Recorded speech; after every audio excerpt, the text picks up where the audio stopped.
it's great to see the Leafs beat the Oilers, but what happened to Cam Talbot? What do you mean? Well, he was amazing a couple years ago. It's just weird to see him get pulled in a big game like this. No, dude, that was Mikko Koskinen, the guy they just extended for 3 years at $4.5 million. Oh, at least he's cheap per year. Oh, I honestly think you could run the team better. I think I could. Hi! Victory puppy! I have no idea what I'm doing. This team is ruining my life! Victory puppies? What? Actually, I don't know. Do we feel bad because it was the Oilers? No, of course not. There you go. Leafs win! 6-2 over the Edmonton Oilers. Oh, my favorite thing. Okay.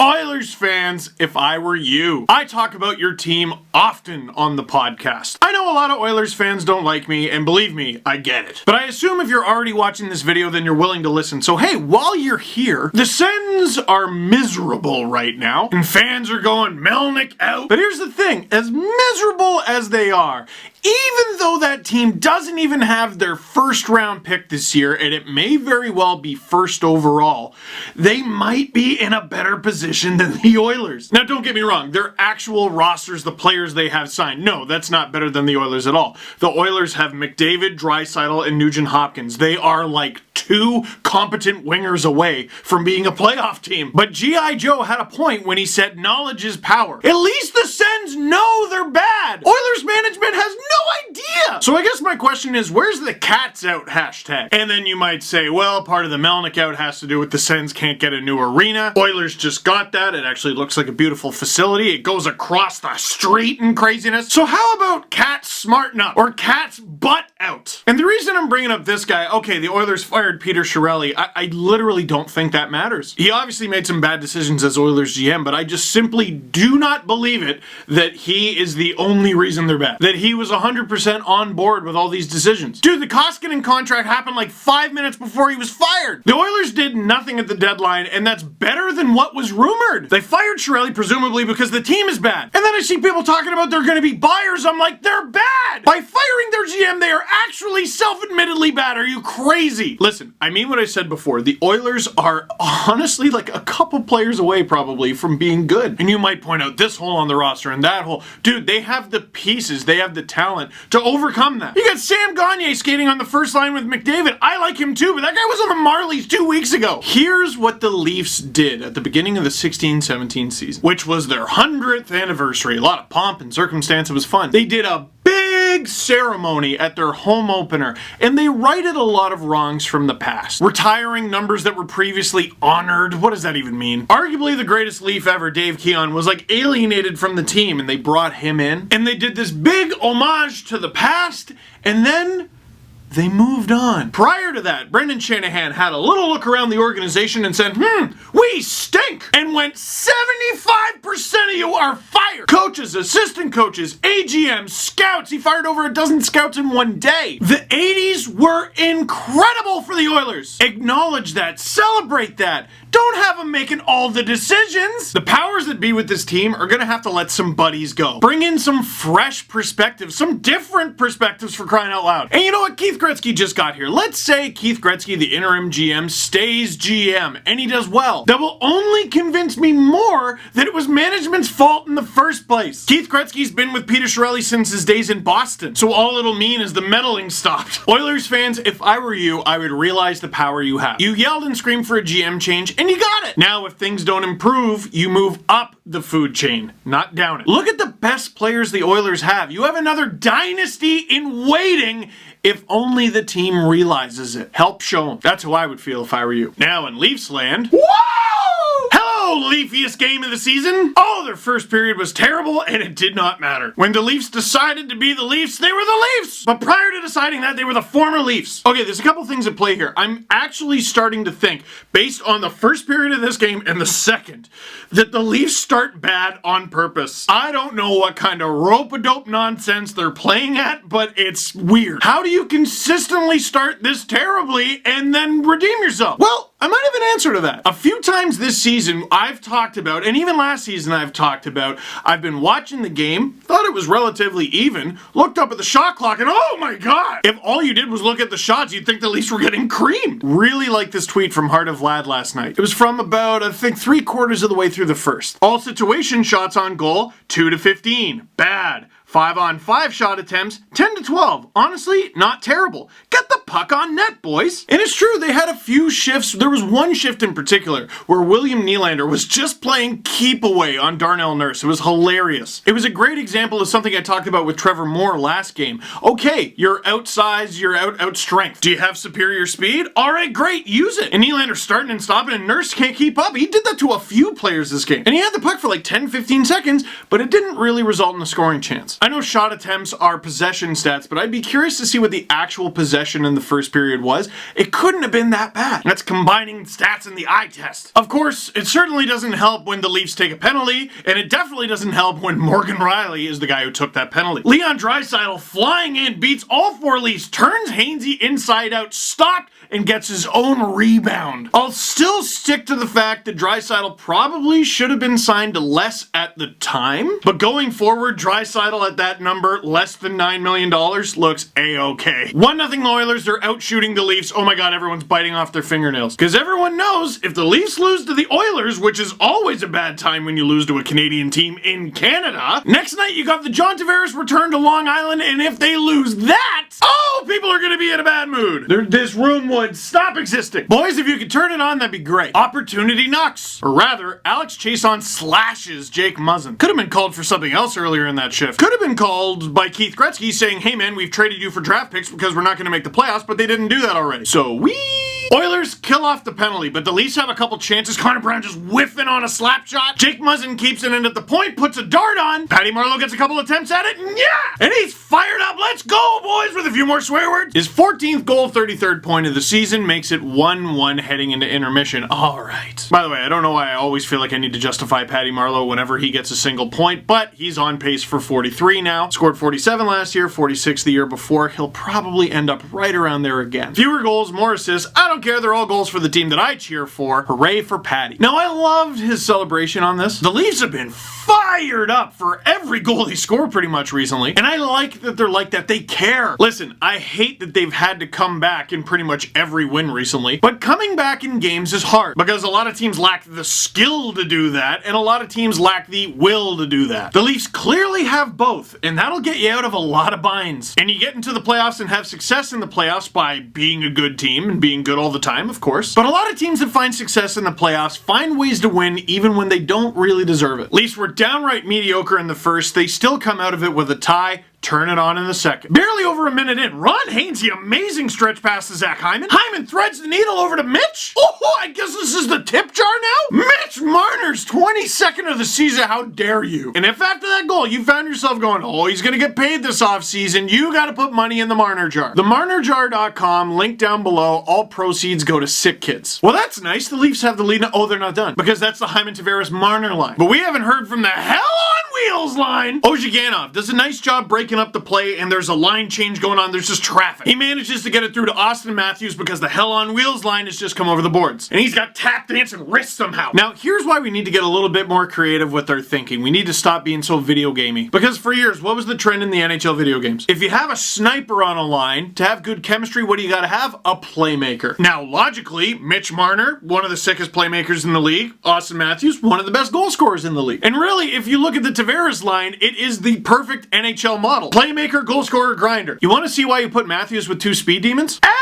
LMAO! Everyone's concentrating on Austin Matthews. If he gets that pass to Kapanen, you're in so much trouble. He does, and there's one guy who's like half paying attention to Kapanen, but if he's able to pass it to Janssen, who nobody even knows exists, you're in so much trouble. And then this happens, and oh, you are in trouble. Koskinen actually reads the play pretty well, but Janssen doesn't just bang at it. He stick handles it, backhands it. That's mean, Yanni. Doesn't even roof it, just gently slides in, and there you go. He tucks that bet in, reads it a lullaby. We're gonna need a Yanni jar. 3-1 Leafs. What a start. Oh, they're not done! Leafs on the power play again. Nylander uses his speed to slip by a defender and at least get the puck into the zone. It's behind the net. Marleau has has like 3 guys on him, but he's keeping the puck alive. Noted size and grit acquisition, Tyler Ennis battles to get the puck, gives it to Willie, who has all the time in the world. Oh! Anyone notice Mikko Koskinen have like an existential crisis after that goal? Like, I don't even know what a puck is anymore! Or whatever that sentence is, an angry finish. Leafs with another power play goal. Darnell Nurse come out of the box. Colby Cave get right back into it. Because they're not done. In the corner, Janssen to Marner to Tavares, back in front to Janssen. My goodness! Question of the game, I'll ask it to you. Who is going to make more this offseason? Kasperi Kapanen or Andreas Janssen? Because if you ask for my opinion, I think the answer is they're both Leafs! Shut up and enjoy things! Yay! Andreas Janssen is a Leaf and it's 5-1 for his team. And then the Leafs turn the NyQuil up to 12. They go, all right, we're up 4 goals. We got a game tomorrow. We're done. Leafs begin the third period with a 2-man advantage. And for any Oilers fan complaining about the refs favoring the Leafs in this one, which I didn't see any to be honest, but just in case, remind them that that was the Leafs' second 5-on-3 of the entire season. Heading into this game, they had sole possession of last place in the NHL with 1, and now that they got another, they are tied for last with 2. Tampa has 17, Boston has 14, the Preds have 11, and before you go, well, those are all really good teams, Arizona has 10! Although one little wrinkle I just found, the Leafs have spent a minute 43 with a 5-on-3 advantage this season. The Flyers, 7 seconds?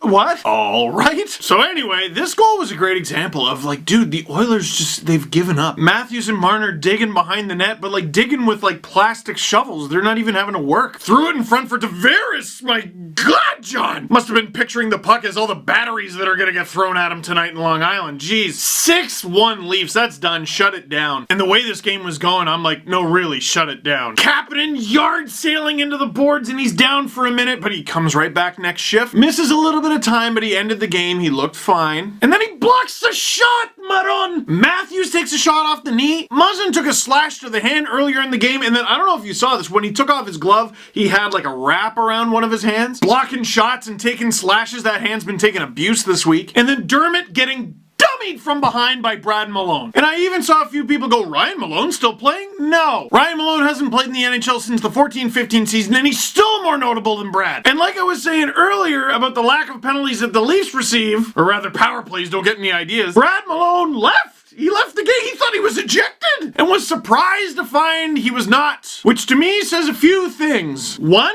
if a player assumes it was a penalty, it might have been a penalty. 2, one of the Oilers left the ice without even being told to, which I think tells you all you need to know about the 18-19 Oilers. Oilers would score 1 goal, the Leafs challenge it for goalie interference, who cares? In my personal opinion, I think of the couple Matthews goals that have come back, and they looked exactly like that, and those didn't count. But at the same time, like, come on, Freddie's barely in the blue paint, like, that should count. It'll count in the playoffs for sure. And Oilers fans are like, So now, here's what we've got. Jake Gardiner has been listed as week to week, whatever that means, because of his back. And after that hit, Travis Dermott has been listed as week to week with his shoulder. With the Gardiner injury, Igor Ozhiganov found his way back into the lineup, and I thought he looked fine. Time for the Leafs to call up Calle Rosen. We've been talking about it all season. Nope, he's injured. What about Andreas Borgman? Does he even still exist? Oh, he does, and he's injured too. So the Leafs have called up Martin Marincin. So for their game against the Islanders, it looks like the Leafs are going with Riley Hainsey, that makes sense, Muzzin Zaitsev, that makes sense, and then Marincin Hall. Honestly, that makes sense. Not like Ozhiganov is tired after like a month out of the lineup, but if Hall can't get in when there's 2 guys out, when is he ever going to get in? And with Gardiner, the second pair left-hand D, and Dermott, the third pair left-hand D, out, you gotta put Marincin in. You can't have Ozhiganov Hall. The only other pairing that would make any sense is Marincin Ozhiganov. But last year, during the Marlies Calder Cup run, you know it was a pair? Marincin Hall. So for familiarity's sake, that pair actually makes more sense, even though this will only be Hall's 3rd game of the season. So Leafs fans, let's have a talk heading into tonight, and Islanders fans, if you're watching, you're welcome too. What is tonight? If you answered the Leafs' 64th regular season game of the season, you're correct. Is it a bit of a special circumstance? Sure. But Islanders fans are the ones who have a beef, not us. And let's talk about something else. So that Dear John video that's been floating around is shocking. I can't believe I'm about to say this, but you might take hockey a bit too seriously. But listen, Leafs fans, stop sharing that video or any other meme or whatever and going, Islanders fans, this and that. Because they can easily turn around, and they have been, and go, look at what Leafs fans have done. They've booed Gardner. They've thrown jerseys on the ice. Remember the death threats that the Reimers got? I do. But Islanders fans, in the same way that Leafs fans would be wrong for painting you all with the same brush, you're wrong for painting all Leafs fans with the same brush.